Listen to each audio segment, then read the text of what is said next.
For nearly 9 months, the people of this small West Virginia town saw the face of missing 16-year-old honors student Skylar Neese everywhere, beaming at them from flyers on utility poles, in gas stations, even at the local tattoo parlor. She had been missing since she slipped out of her bedroom window one night last summer, but some in this town of fewer than 2,000 people never believed she had run away. Police chased numerous leads with no luck. The break finally came when one of Neese's friends admitted plotting with another girl to kill her, shocking even the investigators working the case.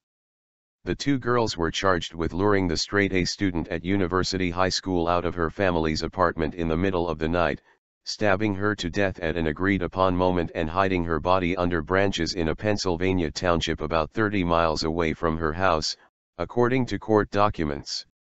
The pair, one of whom has now pleaded guilty, had spent time with Neese's mother after the slaying and even helped with the search. The cold calculation and brutality of the plot shocked a community already frustrated by the slow pace and secrecy surrounding the case. Investigators have said little since announcing the charges 3 weeks ago. Court documents offer no insight into the motive. People sit in the chairs at John's barber shop, gaze at Neese's photo on a bulletin board and wonder, how could anyone so young plot to kill a classmate and friend? They look as normal as any other kid that you could ever see, said barber B.J. McLeod. Not kids you would think would have anything to do with anything like this.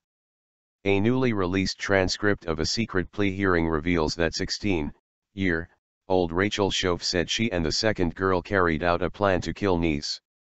Schoaf, a red-haired student actress and singer with sparkling blue eyes, pleaded guilty to second-degree murder in Monongalia County Circuit Court on May 1 and awaits sentencing in a juvenile detention center. The other girl's identity is, for now, shrouded by the confidentiality of juvenile court. Though McLeod says most people in town have figured out who it is, it's unclear how long the three girls had been friends or just how close they were. It's also unclear whether prosecutors will try to have the second suspect charged as an adult, as Schoaf was. People are confused. They're like, what is taking so long? Said McLeod, whose daughter Hayden had been friends with Neese since junior high. It's ridiculous. Who's protecting these girls? Said the barber, who still hands out red and yellow bracelets bearing the victim's name. 3 families' lives are now ruined because of this heinous crime that these girls committed. Monongalia County Prosecutor Marcia Ashdown has refused to return repeated calls seeking comment. The mystery began July 6, 2012, when Neese climbed out of her bedroom window. Surveillance video showed her getting into a car at the end of her street in a quiet residential neighborhood near West Virginia University. With no sign of fear, no money and no contact lenses, she apparently expected to return. When she didn't, Dave and Mary Neese worried. Police initially suspected their daughter was a runaway, but they knew better. They walked up and down Crawford Street with Neese's photo, then plastered flyers everywhere. You couldn't go 5 feet without seeing her, said 24-year-old Brittany Krause, who moved in around the time of the disappearance.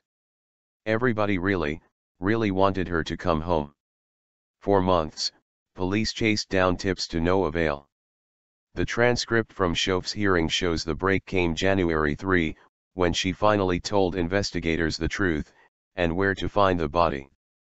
But it wasn't until March that authorities confirmed it was Neese, and silence followed until the day of the plea hearing. I think police who were involved in the front lines of that interview and that part of the investigation were stunned at Rachel Schoaf's confession, Ashdown told Judge Russell Cloggis that day.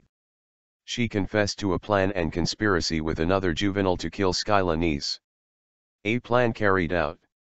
The 3 girls drove to Wayne Township, Pennsylvania, got out of the car and the suspects pretended to socialize with Neese.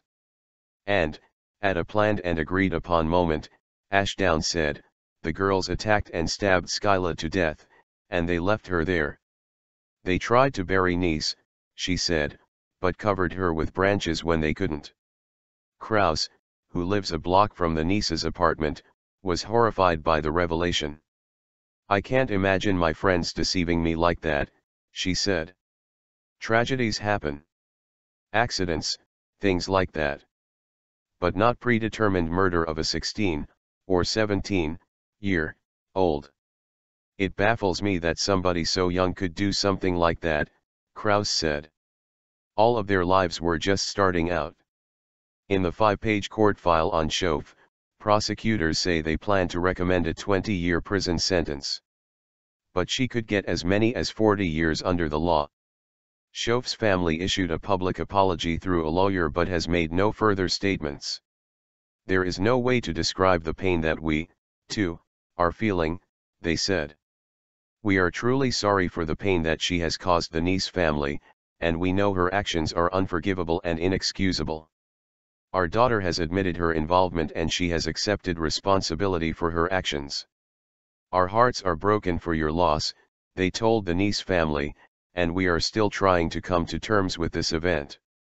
Mary Neese has declined interview requests. But the family has tried to spare others their agony, persuading legislators to pass Skylar's law earlier this year. Under the law, Amber Alerts are no longer limited to kidnappings in West Virginia. Even when authorities suspect a child is a runaway, information is turned over to Amber Alert officials.